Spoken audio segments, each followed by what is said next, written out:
नमस्कार, स्वागत है आपका। आप देख रहे हैं बिजनेस आज तक। आपके साथ हूं मैं नेहा बातम। बिजनेस जगत की तमाम खबरों के साथ हम एक बार फिर हाजिर हैं, लेकिन शुरुआत बिजनेस टॉप 10 के साथ। अब हर कोई सरकारी दुकान से राशन नहीं ले पाएगा। जरूरतमंदों के हक को बरकरार रखने के लिए सरकार बदलेगी सस्ते राशन लेने की स्कीम। मंगलवार को घटे पेट्रोल डीजल के दाम, दोनों की कीमतों में आई 15 पैसे प्रति लीटर की कमी। नए नियमों के तहत ईपीएफ अकाउंट को आधार से लिंक करना अनिवार्य है। 31 अगस्त तक लिंक न करने पर खाते में नहीं आएगा पीएफ का पैसा। कोरोना संकट में विदेशी निवेशकों ने जमकर लगाया भारत में पैसा। मई में 203% बढ़ा एफडीआई। एलआईसी के मेगा आईपीओ को मैनेज करने के लिए 16 मर्चेंट बैंक रेस में शामिल। गोल्डमैन सैक्स, जेपी मॉर्गन, सिटी ग्रुप जैसे बड़े नाम शुमार। आरबीआई ने 2 बैंक पर लगाया 47.5 लाख का जुर्माना। धनलक्ष्मी बैंक पर 27.5 लाख और गोरखपुर के प्राथमिक सहकारी बैंक पर 20 लाख की पेनल्टी।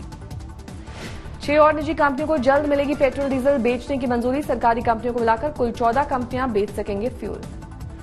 हुंडई ने उतारा i20 का नया वर्जन। स्पोर्टी अवतार में पेश की नई i20 इनलाइन। नोएडा में जेपी एसोसिएट्स के 600 लग्जरी फ्लैट्स का निर्माण होगा पूरा। सीआरसी और गुलशन होम्स के साथ होगा करार।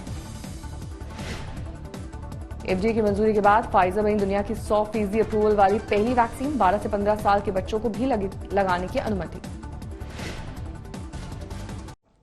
सरकार ने अगले 4 साल में अपनी संपत्तियों को लीज पर देकर 6 लाख करोड़ रुपए जुटाने की महत्वाकांक्षी योजना का ऐलान किया है। नेशनल मॉनेटाइजेशन पाइपलाइन के तहत सरकार ने बेकार पड़ी या कम इस्तेमाल में आ रही संपत्तियों को बेचे बिना इस रकम को हासिल करने का लक्ष्य तय किया है।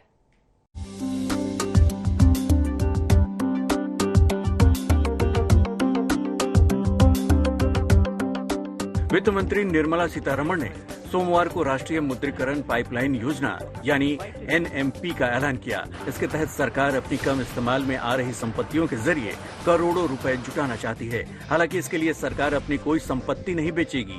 सरकार का मानना है कि अपनी संपत्तियों के जरिए अगले 4 साल में 6 लाख करोड़ रुपए की कमाई कर सकती है।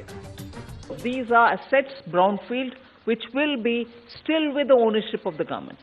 And the second most important point here is that the contractual partnerships which we will enter in executing this monetization pipeline will be with full KPIs and performance standards ensured. So the KPIs and performance standards will have to be complied with for getting through the monetization pipeline. योजना में सरकार के साथ कंपनियां एक अनुबंध के तहत भागीदारी करेंगी, जिससे बेकार पड़ी या कम इस्तेमाल में आ रही संपत्तियों से कमाई हो सके। एनएमपी के जरिए सरकार ने अगले 4 साल में सड़कों के मोनेटाइजेशन के जरिए 1,60,200 करोड़ रुपए की कमाई का लक्ष्य रखा है। 26,700 किलोमीटर सड़कों को मोनेटाइज करके इस कमाई का अनुमान सरकार लगा रही है, जिसमें ज्यादातर हिस्सा राष्ट्रीय राजमार्गों का होगा। रेलवे में मोनेटाइजेशन के जरिए 1,52,496 करोड़ रुपए कमाने का लक्ष्य है। इनमें 400 रेलवे स्टेशन, 90 ट्रेनों, 2,000 किलोमीटर से भी ज्यादा लंबे रेल मार्ग, 15 रेल स्टेडियम और रेल कॉलोनियों के जरिए ये कमाई होगी। इसी साल से 40 स्टेशनों और 3 स्टेडियम के साथ मोनेटाइजेशन की शुरुआत हो जाएगी।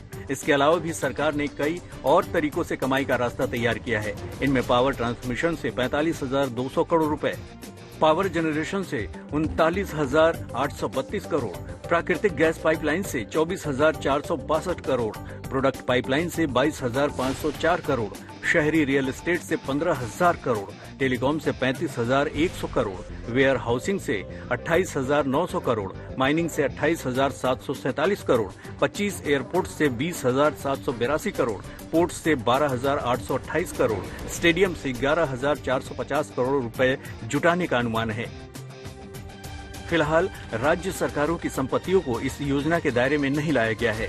In order to make sure that the economy gets the necessary support from us, from the government, we clearly identified as infrastructure being the central pillar through which, if public expenditure happens, you're able to be sure that the revival will be clearly predictable, and also it will have immediate spillover effective, the spillover effect which itself can create that cycle of demand. इस योजना का संकेत वित्त मंत्री ने budget के दौरान दे दिया था। अब सरकार को भरोसा है कि वो इन संपत्तियों को बेचे बिना केवल लीज के जरिए ये कमाई कर सकेगी। आज तक ब्यूरो। आर्थिक रिकवरी की तेज रफ्तार ने इस साल देश की विकास दर में डबल डिजिट पे रहने का भरोसा बढ़ा दिया है। आरबीआई समेत ज्यादातर एजेंसियों ने दूसरी लहर के बाद जीडीपी अनुमान घटाकर 10% से कम कर दिया था, लेकिन अब हफ्ते दर हफ्ते प्री कोविड स्तर से आगे निकलती इकॉनमी 10% का विकास दर हासिल करने को बेताब दिखाई दे रही। देश की विकास दर के दोहरे अंकों में पहुंचने का जो अनुमान आरबीआई समेत तमाम एजेंसियां घटा चुकी हैं, उस पर नोमुरा अभी तक अडिग है। नोमुरा का वीकली इंडेक्स NIBRI भी जापानी ब्रोकरेज फर्म के इस दावे को पुख्ता साबित करता नजर आ रहा है। दरअसल बीते हफ्ते लगातार दूसरी बार NIBRI प्री कोविड स्तर से आगे निकलने में कामयाब रहा है। 22 अगस्त को खत्म हफ्ते में NIBRI बढ़कर 100.8 पर पहुंच गया। इसके पहले 15 अगस्त को खत्म हफ्ते में NIBRI 100.1 था। ऐसे में अनुमान लगाया जा रहा है कि नोमुरा का 2021-22 के लिए 10.4% का विकास दर का अनुमान सटीक साबित हो सकता है। इस अनुमान को मंजिल तक पहुंचाने में फेस्टिव शॉपिंग, सरकारी कर्मचारियों को मिला महंगाई भत्ता, तेजी से होता वैक्सीनेशन और सामान्य होते आर्थिक हालात मदद करेंगे। जिन इंडिकेटर्स को NIBRI का पैमाना माना जाता है, उनमें Google workplace index 0.7 percentage points, Google का ही retail and recreation index 3.1 percentage points और एप्पल का ड्राइविंग इंडेक्स 4.7 परसेंटेज पॉइंट्स बढ़ा है। हालांकि बीते हफ्ते पावर डिमांड में 3.4% की कमी आई है और श्रम भागीदारी भी 40.4% से घटकर 40% रह गई है। इकोनॉमी में आ रही तेजी का दावा ICRA की रिपोर्ट भी कर रही है। ICRA के मुताबिक जुलाई में GST, ई-वे बिल, ईंधन की खपत, इलेक्ट्रिसिटी जनरेशन, कोयला उत्पादन, वाहनों के रजिस्ट्रेशन, घरेलू हवाई यात्रियों समेत तमाम इंडिकेटर्स में तेजी आई है। अंतर्राष्ट्रीय बाजार में भारत की छवि अच्छी है।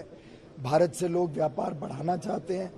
भारत के सामान की गुणवत्ता के कारण, भारत के लोगों की मेहनत के कारण लोगों में चाहत है कि भारत से सामान अधिक से अधिक खरीदें। अगर आप देखें तो जो मेजर एक्सपोर्ट हुआ है उसमें यूएसए को मेजर एक्सपोर्ट हुआ है।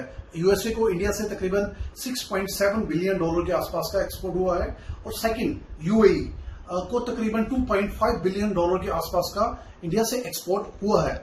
यूएसए का तो मेरा मानना ये है कि यूएसए के अंदर आज के समय के अंदर चाइना के खिलाफ सेंटिमेंट्स पड़े हुए हैं, जो एक बहुत अच्छा गेटवे बन गया है इंडियन एक्सपोर्टर के लिए यूएसए में एंटर करने के लिए। इसके साथ ही फास्टैग कलेक्शन में भी जुलाई में तेजी आई है। जून के मुकाबले जुलाई में फास्टैग कलेक्शन 15% बढ़कर 2,980 करोड़ पर पहुंच गया है। हालांकि ये अभी मार्च के 3,090 करोड़ के मुकाबले थोड़ा पीछे है। इसके साथ ही डेली वैक्सीनेशन भी जुलाई के 39 लाख से बढ़कर अगस्त में 51 लाख हो गया है। यानी इकोनॉमी को आगे बढ़ाने के लिए जरूरी सभी पिलर्स मजबूती के साथ अपना रोल निभा रहे हैं। आदित्य के राणा, आज तक।